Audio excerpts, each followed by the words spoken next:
Move on. But as the judges wove their web of questions around her, gradually, little by little, something began to shift.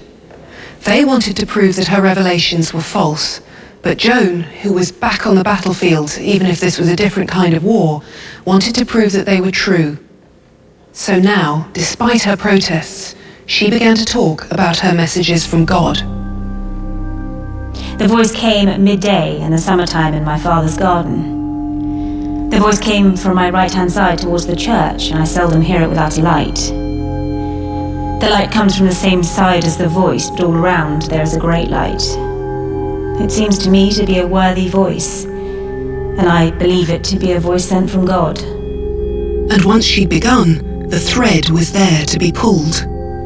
Bit by bit, as they asked and asked again, she began to offer up more details of the voice she heard. And on the fourth day of the trial, what she said was extraordinary. Is the voice that speaks to you the voice of an angel or the voice of a saint? Or does it come directly from God? It is the voice of St. Margaret and St. Catherine, and their forms are crowned in beautiful crowns, very rich and very precious. Which was the first voice that came to you when you were 13 or so? It is St. Michael that came before me, and he wasn't alone, but well attended by the angels from heaven. Did you see St. Michael and the angels bodily and really? I saw them with my bodily eyes, just as I see you. And when they left me, I wept, and truly wished they had taken me with them. This was exactly what Cauchon wanted to hear. The church accepted that angels and demons could be seen by humans, but it was a tricky thing to know which was which.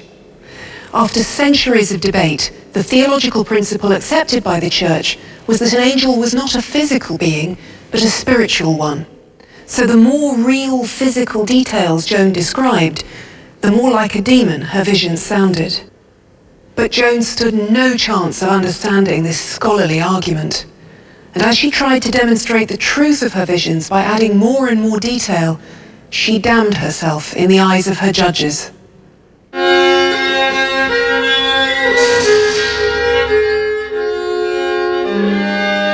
Cauchon was inching closer to proving that Joan's messages came from the devil, not from God. But he wanted more. It was time for a change of tactics. For a week, Joan was left to wait in her cell, alone with her English guards, her feet chained even when she slept. Then there was a knock at the door. The interrogations would continue, but now the court had come to her. Cauchon had decided that he would deny her a public stage. Now he and a handful of colleagues would crowd her in the confines of her own prison. Here, surely, they would make the pressure tell.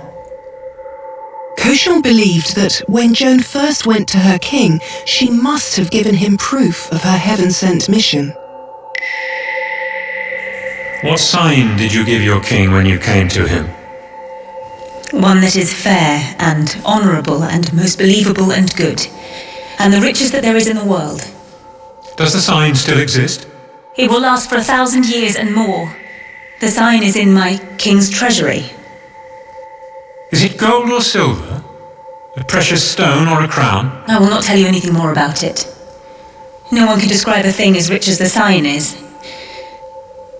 In any case, the sign you need is that God will deliver me from your hands. And it's the most certain one that he can send you.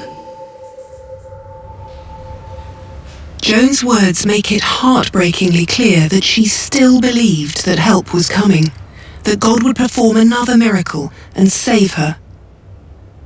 But Cauchon knew he was getting closer. He pushed again on his next visit to her cell, and then again the next day. And finally, she offered up her story. She said that when she'd first been at Chinon after Easter in 1429, an angel had come to bring her king a crown of pure gold. The angel had walked up the stairs into the king's chamber with a company of other angels that only Joan could see. Joan had said to the king, "Sire, here is your sign. Take it."